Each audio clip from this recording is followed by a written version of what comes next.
हरिओम। वर्तमान परिस्थिति में हो रही घटनाओं पर डॉक्टर प्रेम जी से प्रश्न एवं उनके उत्तर। सभी साधकों से प्रार्थना है कि इस पत्र को दूसरे साधकों में भी साझा करें और इसका सुप्रचार व्हाट्सएप, फेसबुक एवं अन्य माध्यमों में करें। दिनांक 23 मई 2021। प्रश्न। हरिओम डॉक्टर जी, सप्रेम सद्गुरु स्मरण। गुरुजी की लीला और आदि दैविक परिवर्तन के विषय में आपके कुछ ईमेल्स और ऑडियो कुछ वर्षों पहले सुने थे। उसमें आपने समझाया था कि गुरुजी शिष्य से जब जैसी सेवा लेना चाहते हैं वैसी आज्ञा करते हैं, चाहे भाला उठाने की हो या माला या सुप्रचार करने की। वर्तमान में गुरुजी के बिगड़ते हुए स्वास्थ्य एवं कुछ अन्य बातें जैसे कि गुरुजी की ब्लड लॉस एवं उनके अन्य मेडिकल कॉम्प्लिकेशन सभी साधकों को दुखी एवं विचलित कर रही हैं। हम ये तो समझते हैं कि जिन सूक्ष्म परिवर्तन के लिए गुरुजी ने एकांतवास चुना है उसके पूर्ण होने के पहले तो गुरुजी शायद ही बाहर आएंगे, परंतु हम साधकों को इस समय क्या करना चाहिए, ऐसा द्वंद्व सभी के मन में उभर रहा है। गुरुजी केवल शरीर में सीमित नहीं है, हम ऐसा जानते तो हैं, परंतु वर्तमान की परिस्थिति में गुरुजी के शरीर की बिगड़ती अवस्था को देख सभी साधक खूब पीड़ित भी हैं। केस संभाल रहे आश्रम वासियों पे कई साधक पहले से भी ज्यादा नाराज हैं। ऐसी विकट भासती हुई परिस्थिति में केवल आपसे ही सही मार्गदर्शन की अपेक्षा है। हरिओम। डॉक्टर प्रेम जी का उत्तर। हरिओम। मैंने गुरुदेव के साधकों में आंतरिक संघर्ष पैदा करने वालों की पोल खोलने में कोई कमी रखी नहीं है। मेरे विचारों को गुरुदेव के शिष्यों तक पुस्तक के रूप में पहुंचाने में आश्रम के मैनेजमेंट और साधकों ने कोई रुचि नहीं दिखाई। उसका फल अभी वे भोग रहे हैं। मेरे अलग अलग पत्रों से इस विषय में उपयोगी बातें इसके साथ भेजता हूं। अगर इन बातों का व्यापक प्रचार किया होता, हर साधक तक इनको पहुंचाया गया होता, तो विखंडनकारी तत्व साधकों को बहकाने में कभी सफल नहीं हो सकते। आपको मालूम होना चाहिए कि आश्रम के संचालकों को कितनी स्वतंत्रता दी जाती है। अन्य संस्था की तरह ब्रह्मज्ञानी गुरु के संचालक किसी भी महत्वपूर्ण निर्णय करने में स्वतंत्र नहीं होते, क्योंकि उनको गुरु के अधीन रहने से ही ब्रह्मज्ञान हो सकता है। ब्रह्मज्ञानी की दृष्टि में संस्था का विकास गौण होता है और शिष्यों का विकास मुख्य होता है। इसलिए उन संचालकों को 500 रुपए की चीज लेने के लिए भी अनुमति लेनी पड़ती है, चाहे वे करोड़ों का आश्रम क्यों न संभालते हो। तो अब वे जो कुछ कर रहे हैं वह अपनी मर्जी से नहीं करते होंगे, आदेश से ही करते होंगे, क्योंकि अभी उनके मार्गदर्शक मौजूद हैं। हर गुरु को अपना सिद्धांत प्राणों से भी प्यारा होता है। जब गुरु अर्जन देव को यह कहा गया कि आपको कैद और 2 लाख रुपए जुर्माना देने की सजा हुई है, उनमें से एक अर्जन देव के मित्र संत फकीर के द्वारा बादशाह को समझाने के बाद वे कोई एक ही सजा देने को तैयार हैं। तब उनके शिष्यों ने पूछा, क्या उनको 2 लाख रुपए जुर्माना देकर आपको कैद से छुड़वा दें? तब अर्जन देव ने कहा, वह राजा है, इसलिए बलपूर्वक छीनना चाहे तो मेरी संपत्ति छीन सकता है, लेकिन जुर्माने के रूप में तो मैं 1 रुपया भी नहीं दूंगा, क्योंकि वह धन गरीबों के लिए और अनाथों के लिए है। अपने सिद्धांत के लिए उन्होंने यातनाएं सहकर शरीर त्याग दिया। ऐसे ही सुकरात को मौत की सजा से छुड़ाने के लिए उनके अमीर शिष्यों ने जेल से भाग जाने का पूरा प्लान तैयार किया, जिसमें वहां का राजा भी सम्मत था। फिर भी सुकरात ने कहा कि मैं अगर इस राज्य के कानून का पालन नहीं करूंगा तो और लोग कैसे करेंगे। उन्होंने जहर पीना पसंद किया, पर अपना सिद्धांत नहीं छोड़ा। इसलिए इस केस में भी सब महत्वपूर्ण निर्णय संचालकों ने अनुमति या आदेश के बिना लिए हों, ऐसा मुझे नहीं लगता।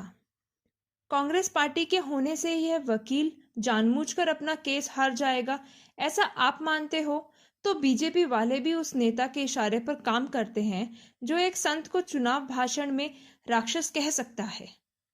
इस पक्ष के नेता भी गद्दारी का ही परिचय दे रहे हैं।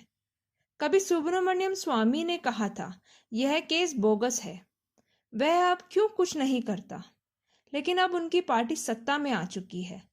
अब उनके अभिप्राय मुख्य नेता के अनुसार बदल गए होंगे। यदि पहले हमने सुब्रमण्यम स्वामी को अपना वकील बनाया होता तो अब वह अपने मुख्य नेता को नाराज करने के बदले केस हार जाना ही पसंद करता। जब कोई राजनीतिक षड्यंत्र का शिकार बनता है तब न्यायपालिका, पुलिस आदि सब विभाग मुख्य नेता के दबाव में काम करने को मजबूर होते हैं। 1975 में जब तत्कालीन प्रधानमंत्री इंदिरा गांधी को हाईकोर्ट ने चुनाव में घोटाले के लिए जवाब देने को कहा तो उसने अपने बचाव के लिए राष्ट्र में इमरजेंसी जाहिर कर दी थी और बड़े बड़े विरोध पक्ष के सब नेताओं को जेल में डाल दिया। क्या वह सब कानून के अनुसार हुआ था? फिर 1977 में चुनाव की घोषणा की, तब उन नेताओं को जेल से मुक्त किया गया। क्या उनके पास अच्छे वकील नहीं थे इसलिए जेल में रहे? क्या उनके संचालकों की लापरवाही से उनको बेल नहीं मिली? हमने भी सिर्फ बेल के लिए राम जेठमलानी जैसे वकीलों को रखा, फिर भी सफल ना हुए, क्योंकि यह एक राजनीतिक षड्यंत्र है। इसलिए इसमें सिर्फ अच्छे वकील के न होने से हम सफल नहीं हो रहे, यह धारणा गलत है। आप किसी भी वकील को रखोगे, वह इन दो में से एक पार्टी को मानने वाला तो होगा ही, और दोनों पार्टियां हमारी शत्रु हो तो क्या करोगे? तो जिस प्रकार से संचालकों को आदेश मिला होगा वैसा ही वे करेंगे। इस विषय में अनेक वकीलों के अनेक मत हो सकते हैं। सबके मत के अनुसार तो चलना संभव नहीं है। अनेक वकील अगर यह मानते हैं कि अपना केस इस प्रकार चल रहा है, उसका कारण संचालकों की बदनीयत और लापरवाही है, तो आपको अपने गुरु की बात माननी चाहिए कि अनेक वकीलों की बात माननी चाहिए। आपके गुरु ने कहा है कि मेरे किसी साधक का दोष नहीं है। आपके गुरु ने कहा उसे आप स्वीकार नहीं कर सकते तो आप उनके शिष्य ही नहीं हो। आप तो उन वकीलों के शिष्य हो जिनकी बात आप मानते हो। वे वकील यह नहीं जानते कि संचालक गुरु के शिष्य हैं, जिनके आदेश के अनुसार उनको काम करना पड़ता है। और उनको यह भी मालूम होना चाहिए कि यह राजनीतिक षड्यंत्र है, इसलिए इस प्रकार चलता है, अन्यथा ऐसा केस पुलिस दर्ज ही नहीं करती।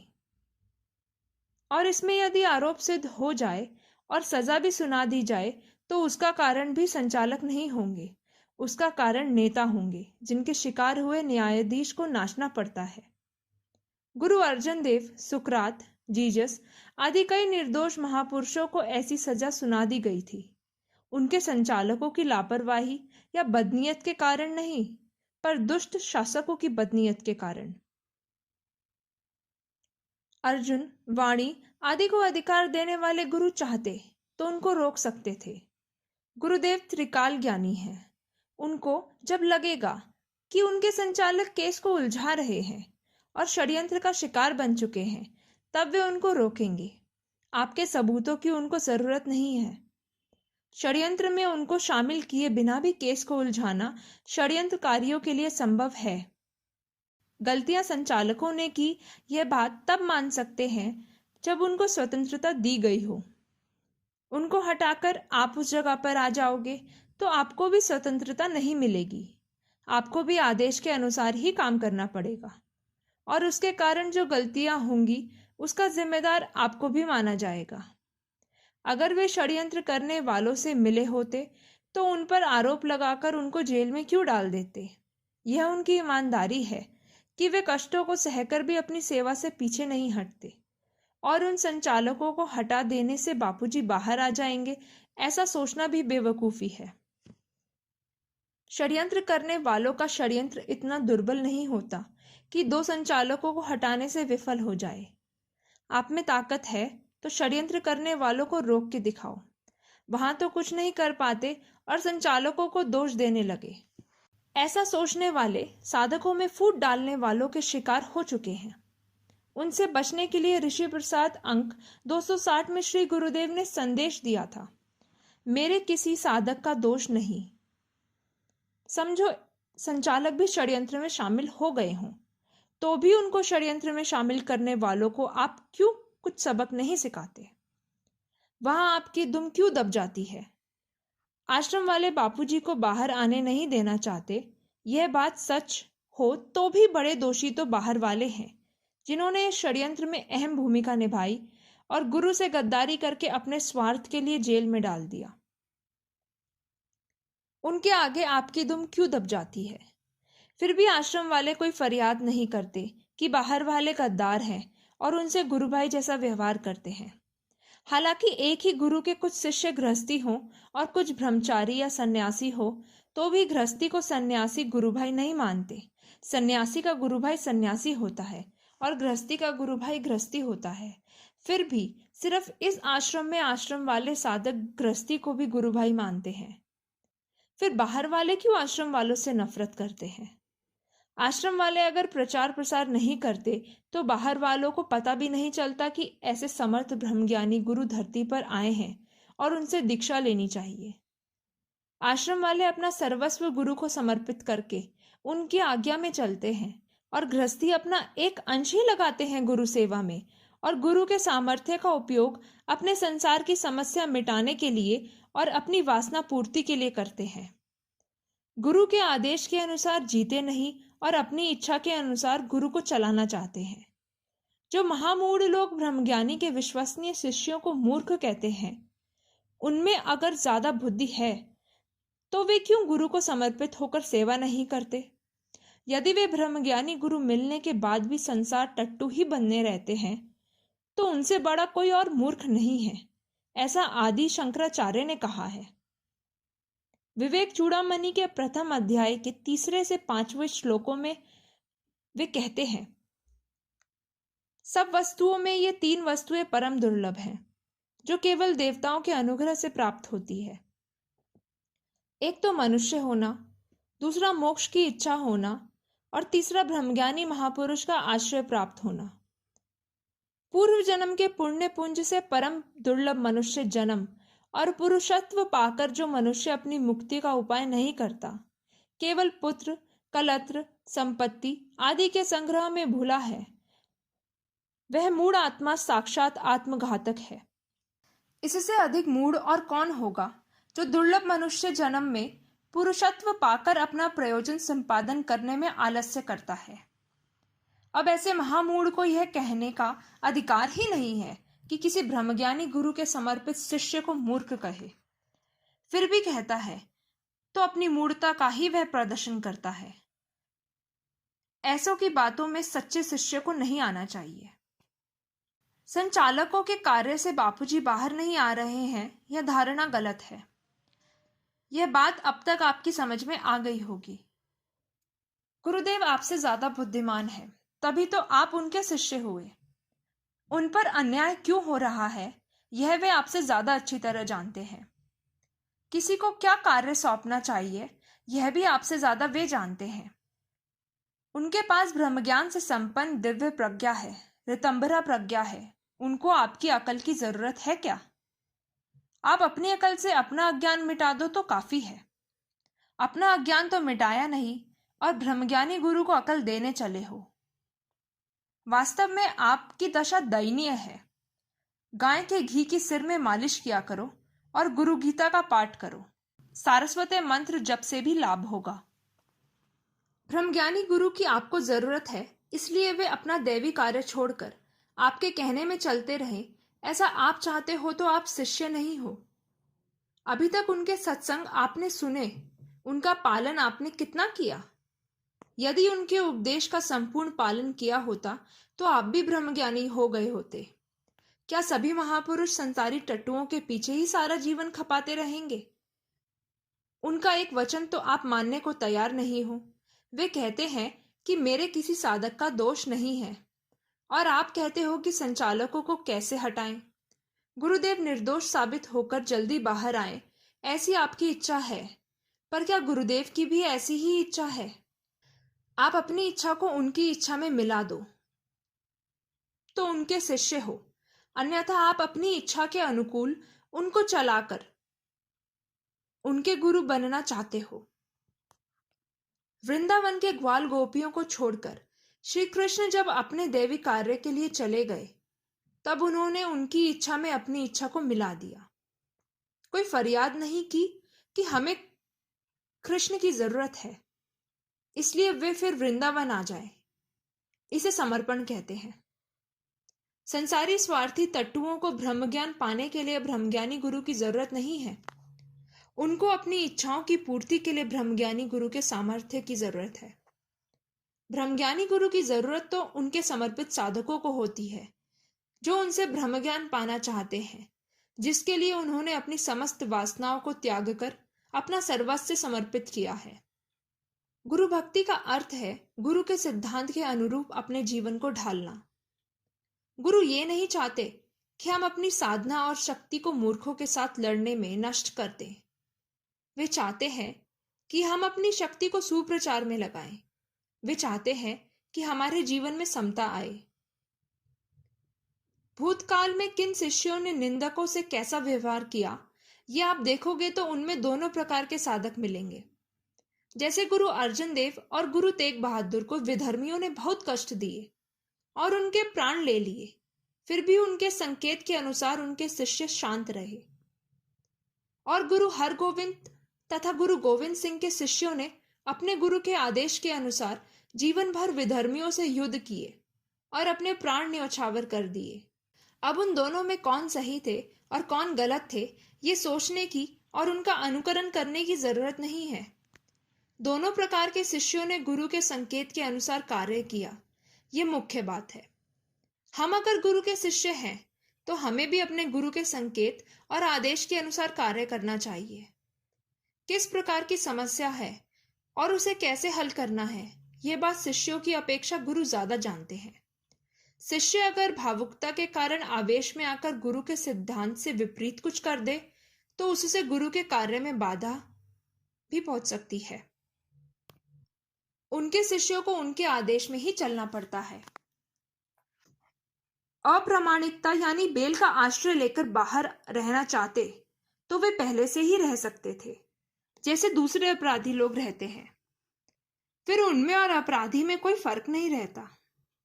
उनका सिद्धांत वे कहते थे कि हम उन कुत्तों को टुकड़ा नहीं डालते, इसलिए वे कुप्रचार करते हैं। अगर टुकड़ा डालकर रोकना चाहते तो कुप्रचार को रोक सकते थे। इतने लंबे समय के बाद भी सुप्रचार के विशेषांक को वे मुफ्त में बांटना नहीं चाहते, शुल्क लेकर देने को कहते हैं, जबकि हालात ऐसे हैं कि लोग मुफ्त में भी लेने को तैयार नहीं हैं। तो ये उनके सिद्धांत की बात है। शिष्य को अपनी बुद्धि से गुरु के सिद्धांत के विपरीत आचरण करके उनको सहाय करने का अधिकार नहीं है, और ऐसे वे बाहर आएंगे भी नहीं। आंदोलन करना भी उनके आदेश के बिना शिष्यों के लिए संभव नहीं है, क्योंकि वे उनके शिष्य हैं, गुरु नहीं हैं। आश्रम वाले ज्यादा समर्पित हैं, इसलिए उनके संदेश को बाहर सुनाते हैं। फिर भी उनके संदेश का पालन करना सबके लिए जरूरी नहीं है। अन्य धर्म के लोग उनके धर्म की निंदा करने वालों को अपने धर्म गुरु के आदेश के बिना ही ठीक कर देते हैं। ऐसे धर्म प्रेमी लोग अपने धर्म में होते तो वे भी ऐसा करके दिखा देते, पर ऐसे लोग ही नहीं है, फिर ऐसा आदेश कैसे देंगे? हमारे गुरुदेव की शारीरिक क्षति और उनके परिवार के सदस्यों को होने वाला कष्ट तो कुछ भी नहीं है, जितना गुरु अर्जन देव, गुरु तेग बहादुर और गुरु गोविंद सिंह जी को और उनके परिवार वालों को सहना पड़ा था। सिखों का इतिहास आपको पढ़ना चाहिए। फिर भी उन गुरुओं के शिष्यों ने गुरु के आदेश के अनुसार ही कार्य किया। गुरु अर्जन देव ने शांति का आदेश दिया तो उनके शिष्यों को लाचार बनकर उनके बलिदान को भी देखना पड़ा। फिर गुरु हरगोविंद ने शिष्यों को युद्ध करने का आदेश दिया तो उनके हजारों शिष्यों ने मुगलों से युद्ध करने में अपने प्राण न्यौछावर कर दिए। फिर गुरु तेग बहादुर ने शांति का आदेश दिया तो उनकी शहीदी को लाचार बनकर देखना पड़ा। फिर गुरु गोविंद सिंह जी ने युद्ध का आदेश दिया तो उसमें उनके सारे वीर शिष्यों और 4 पुत्रों को भी अपने प्राण न्यौछावर करने पड़े। पर उन सब ने आखिर भारत से मुगल साम्राज्य को उखाड़ कर फेंक दिया। गुरु को आप क्या समझते हो? क्या उनके पास आप जितनी बुद्धि नहीं है? जो ब्रह्मा विष्णु महेश के स्तर पर हैं, उनके पास उनसे कम बुद्धि नहीं हो सकती। आश्रम में सिर्फ अभी ही लोग गलत लीगल वर्क करते हैं, ऐसी बात नहीं है। ऐसे अनेक गलत वर्क होते मैंने देखे हैं, जिनके कारण आश्रम को लाखों नहीं करोड़ों का नुकसान हुआ है। पर उनको अधिकार देने वाले पर जब नजर जाती है, तो उन साधकों को कुछ कहने का मेरा अधिकार नहीं है। उनको उखाड़ फेंकने का अधिकार तो मुझे गुरुदेव ने दिया नहीं है।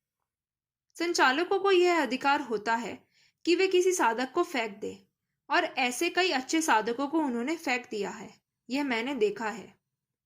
शिष्य को गुरुदेव के द्वारा नियुक्त किए गए लोगों का भी आदर करना चाहिए, और दूसरे लोग जो ज्यादा अच्छा कार्य कर सकते हैं, वे गुरु सेवा के लिए अपना जीवन समर्पित क्यों नहीं करते?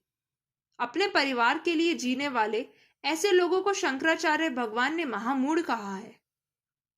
उन महामूढ़ लोगों की अपेक्षा तो गुरुदेव को समर्पित होने वाले अल्पज्ञ साधक भी महापुरुषों की दृष्टि में ज्यादा बुद्धिमान है, इसलिए वे उन पर अधिक विश्वास करते होंगे।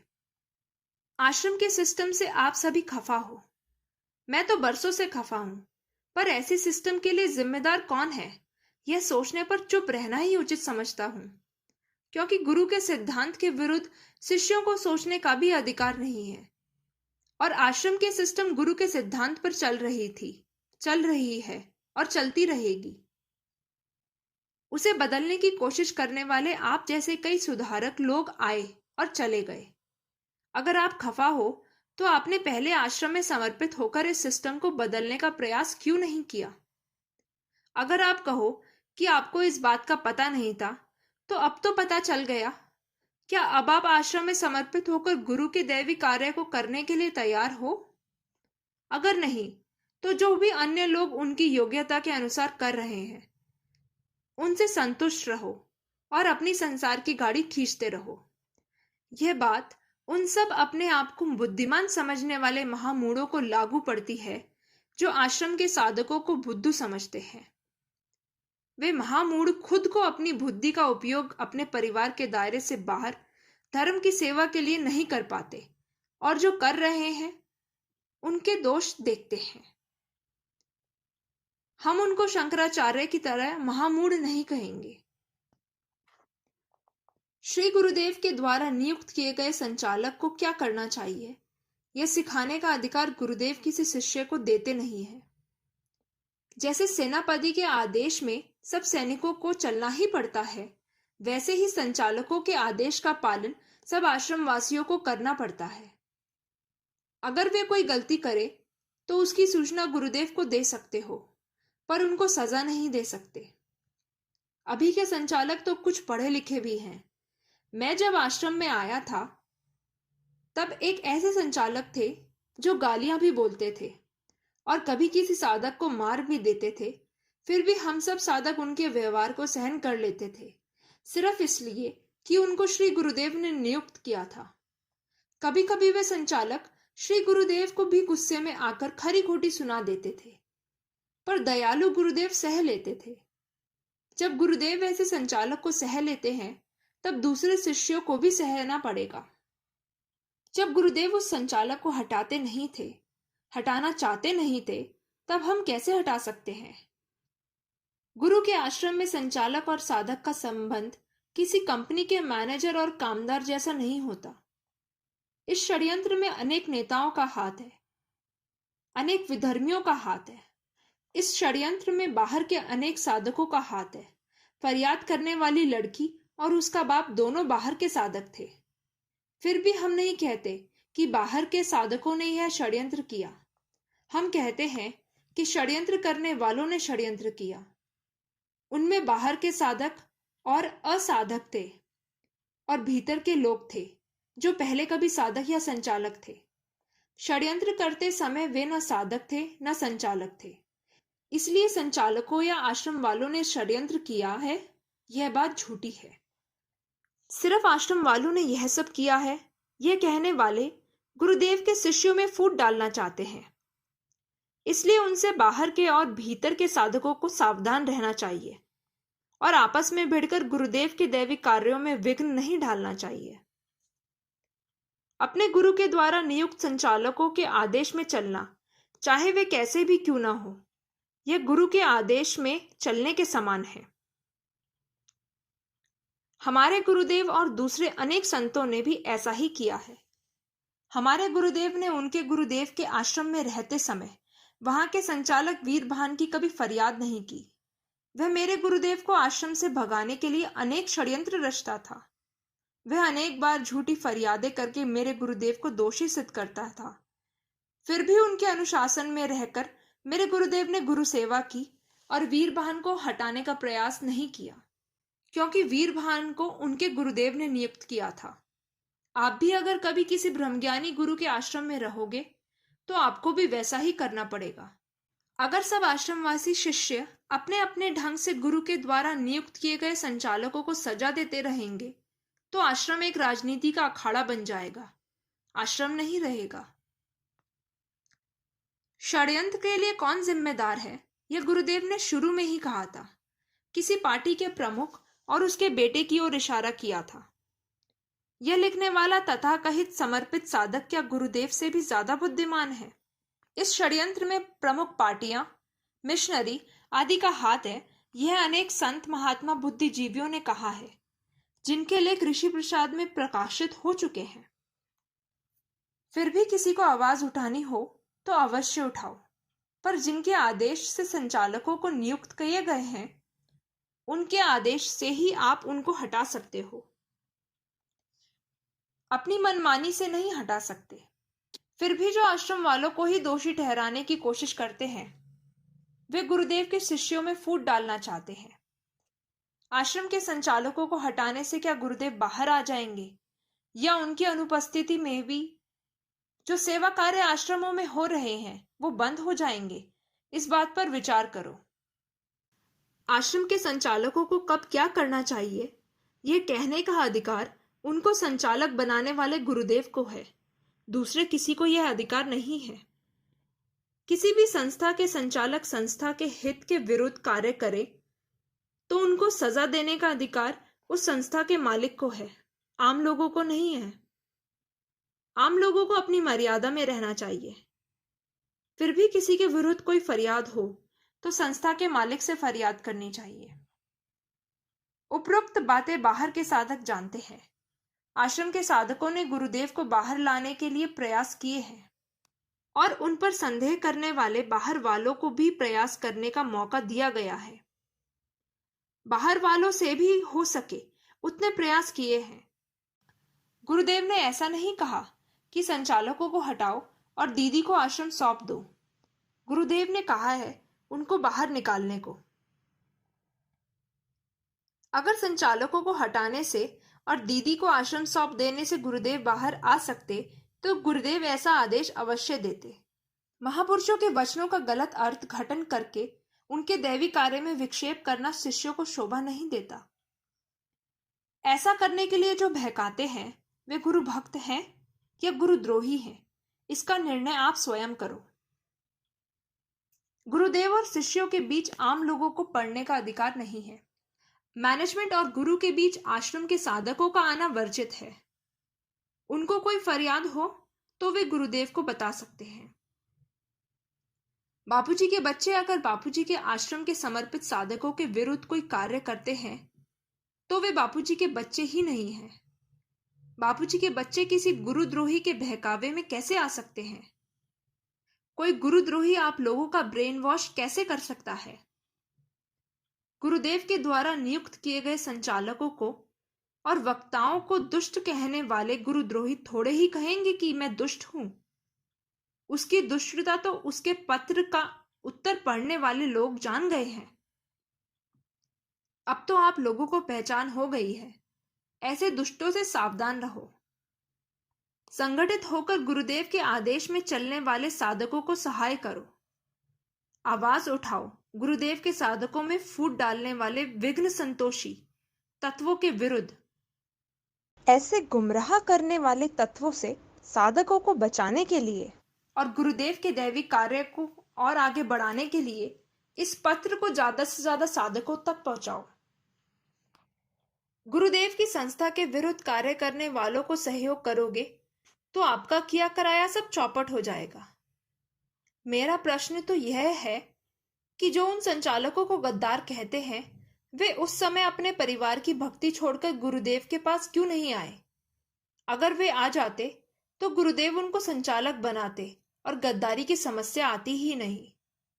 इस समय भी जो संचालकों को गद्दार कहते हैं, वे गुरुदेव की शरण में अपना आजीवन समर्पित कर दें, तो हो सकता है कि गुरुदेव उनको संचालक बना दे और गद्दारी की समस्या का समाधान हो जाए। पर बाहर वाले लोग अपने परिवार की भक्ति तो छोड़ते नहीं और जो गुरु सेवा में सब कुछ छोड़कर लगे हैं, उनको दोष देने लगते हैं। यह उनकी बलिष्ठता है। आप किसके भक्त हो, यह मैं आपसे पूछता हूं। आप गुरु के भक्त हो या अपने परिवार के भक्त हो? अगर आप गुरु के भक्त हो तो उनकी शरण लेकर उनके आदेश के अनुसार अपना जीवन क्यों नहीं बिताते? आप गुरु के भक्त हो या गुरु के आश्रम में फूट डालने वाले निगुरु के भक्त हो? आप गुरु के भक्त हो या किसी ब्रह्मज्ञानी महापुरुष के शिष्यों और शिष्याओं को अपने शिष्य और शिष्याएं बनाकर अपना गुट बनाने वाले के भक्त हो? जब आप गुरु के भक्त नहीं हो तो दूसरे लोग किसके भक्त हैं, यह पूछने का आपको अधिकार नहीं है। पहले खुद गुरु भक्त बनो, फिर दूसरों को सुधारने का प्रयास करो, तो आप बुद्धिमान हो। षड्यंत्रकारी कौन है, यह श्री गुरुदेव ने अनेक बार कहा है। शुरू में ही यह माँ बेटे का खेल है, ऐसा कहा था। बाद में ईसाई मिशनरियों का संकेत दिया था और इसके साथ भेजे गए पोस्ट से तो एक मूर्ख मनुष्य भी समझ सकता है कि षड्यंत्रकारी कौन है। उनके सामने आप क्यों कुछ नहीं करते? उनको छोड़कर आश्रम के संचालकों को आप षड्यंत्रकारी मानते हो तो आप गुरुदेव के वचनों का अनादर करते हो। तब प्रश्न यह उठता है कि क्या आप मूल षड्यंत्रकारियों के इशारे पर तो गुरुदेव की संस्था में फूट डालने का कार्य तो नहीं करते? अगर ऐसा ना हो तो ऐसी दुष्प्रवृत्ति त्याग